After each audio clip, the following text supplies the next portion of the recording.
দিয়ে সাহায্য হবে না। বিসমিল্লাহির রহমানির রহিম।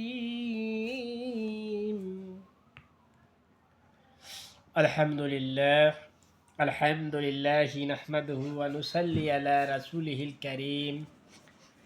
আম্মা বাদ ফাআউযু বিল্লাহি মিনাশ শাইতানির রাজীম। বিসমিল্লাহির রহমানির রহিম। সম্মানিত শ্রোতাবিন্দু, যে যেখান থেকে দেখতে পাচ্ছেন সবার প্রতি সালাম জানিয়ে শুরু করতেছি। আসসালামু আলাইকুম ওয়া রাহমাতুল্লাহি ওয়া বারাকাতুহু। আজকের আলোচনা হবে মৃত্যু ও কবরের আযাব নিয়ে কথা বলবো ইনশাআল্লাহ। হাদিস শরীফে এসেছে,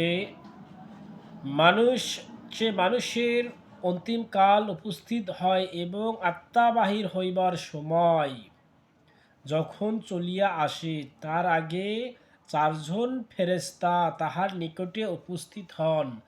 সর্বপ্রথম একজন ফেরেশতা উপস্থিত হইয়া সেই লোককে সালাম দেয়, আসসালামু আলাইকুম ইয়া অমুক, আমি আমি তোমার খাদকের সর্বদাই নিয়োজিত ছিলাম, কিন্তু আফসোসের বিষয়, পূর্ব পশ্চিম উত্তর দক্ষিণ মোট কথা সমস্ত ভূখণ্ডে তন্ন তন্ন করিয়া খুঁজিয়া দেখিলাম, তোমার জন্যে কি কিছু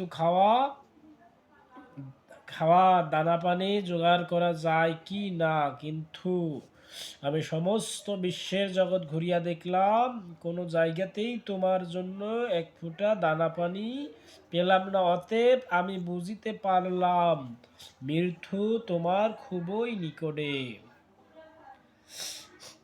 আবার অন্য আরেকজন ফেরেশতা চলিয়া আসিয়া পূর্বের ফেরেশতার মতো বলে, আসসালামু আলাইকুম ইয়া অমুক, বলিয়া বলে, আমি সর্বদা তোমার পানি সরবরাহের কাজে নিযুক্ত ছিলাম, কিন্তু ত্রিভুবন খুঁজিয়া দেখিলাম, কোনো এক ফোঁটা পানি তোমার জন্য আমি ব্যবস্থা করিতে পারি কিনা, কিন্তু সারা বিশ্বের জগৎ আমি ঘুরিয়া দেখিলাম, তন্ন তন্ন করে দেখলাম, তোমার জন্য এক ফোঁটা পানির ব্যবস্থা করিতে পারলাম না।